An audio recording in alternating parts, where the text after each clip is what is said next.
Hoy conmemoramos el ayuno del 17 de Tammuz, uno de los 5 ayunos que tenemos en el calendario judío por tragedias que sucedieron a nivel nacional. ¿Qué sucedió particularmente en este día? De acuerdo a nuestras fuentes, 5 sucesos pasaron el día de hoy. En primer lugar, cuando Moisés desciende del monte Sinai al cabo de 40 días, él observa que el pueblo judío habían hecho un becerro de oro como Dios alternativo al Dios de Israel que supuestamente había demorado su revelación. Cuando Moshe ve esto, rompe las tablas. Ahora, ¿qué representa este becerro de oro? En realidad lo que representa es una infidelidad a nuestra esencia. O sea, la esencia del pueblo de Israel es el judaísmo, sí, son las tradiciones judías, es la Torá. Viendo que hacen un becerro de oro, dijimos, nosotros queremos otra cosa. Y Moshe rompe las tablas porque ¿qué sentido tienen las tablas si no hay fidelidad respecto a los contenidos que estas tablas poseen? En segundo lugar, se anula el sacrificio del tamid. Había un sacrificio que se sacrificaba todos los días en el templo, en la mañana y en la noche. Está escrito,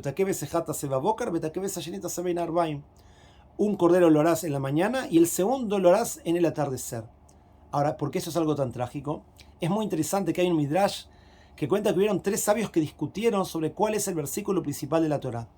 Ben Zoma dijo, el versículo principal es Shema Israel, la declaración de fe que Dios es uno. ¿Sí? Escucha Israel, Hashem es nuestro Dios, Hashem es uno.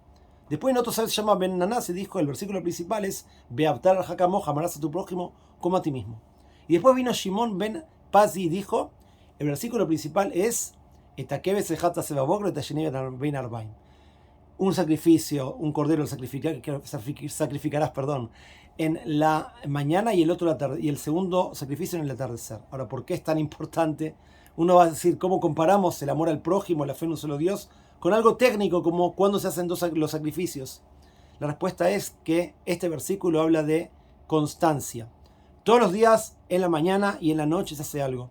Y más vale una acción con constancia que muchas acciones sin constancia, y por eso tienen mucha importancia. Y estamos conmemorando este trágico suceso, que algo que era fijo durante cientos de años en el pueblo de Israel se cortó, porque el hecho de que se corta lo que tiene constancia marca realmente un cambio no solamente circunstancial, sino un cambio que tiene proyecciones también históricas.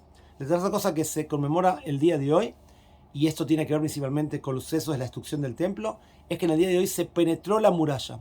El día 10 de Tebet fue el día en que comenzó el sitio. Después de varios meses de sitio en la época del segundo templo, los romanos logran finalmente penetrar la muralla y empezar a avanzar dentro de la ciudad hasta que el día 9 de Av se destruye el sagrado templo de Jerusalén. Ahora, ¿por qué es algo tan trágico? Solamente se empezó a romper la muralla, porque el momento que se hace una brecha en la muralla ya sí está abierto el camino para que todo el mal siga proyectándose y finalmente se concrete.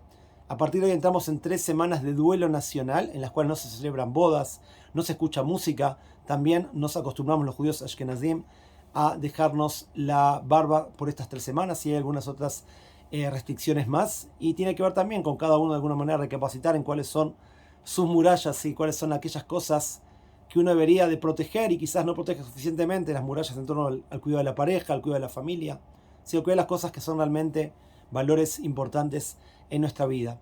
Después también conmemoramos el hecho que Apostomus, el malvado, quemó la Torá. Sí, quemar la Torá significa quemar la esencia de vuelta del pueblo de Israel. Sí, nosotros somos Yehudim, independientemente cuánto uno cumple o no, pero sabemos que es nuestro común denominador. Sí, por eso yo siempre digo que también si uno no cumple con todo, hay que saber los contenidos, hay que saber sí, qué es lo que la Torá contiene. Uno leyó muchos libros, leyó muchos diarios, hay gente que leyó todo eso, pero no leyó el libro de los libros, ¿sí? Que es una de las fuentes de orgullo de nuestro pueblo, que tenemos esa Torá que fue quemada por Apostomus. Hay que de alguna manera hacer lo opuesto a eso y revivir esa Torá, ¿sí? Hacer que esa Torá ilumine desde dentro de cada uno. Y por último se colocó un ídolo en el templo, de vuelta al mismo concepto que mencionamos con Moshe, ¿sí? Se coloca algo alternativo en el corazón, ¿sí? Físico y espiritual del pueblo de Israel. Ahora, todos estos ayunos, los sabios dicen, lo principal no es el ayuno si bien hay que ayunar, sino lo principal es la recapacitación, que una persona recapacite sobre aquellas cosas que uno siente que pueden actuar en contra de lo que es la vida, ¿sí? en contra de los valores, en contra del judaísmo, en contra de todas aquellas cosas que son sagradas e importantes, que a veces uno las deja de costado, y por dejarlas de costado baja la resistencia, y por eso se abren brechas en las murallas que terminan perjudicando a todos. Ojalá que, como está escrito, que todos los ayunos que fueron días de tristeza se transformen para el pueblo Israel en días de alegría y de regocijo. Amén.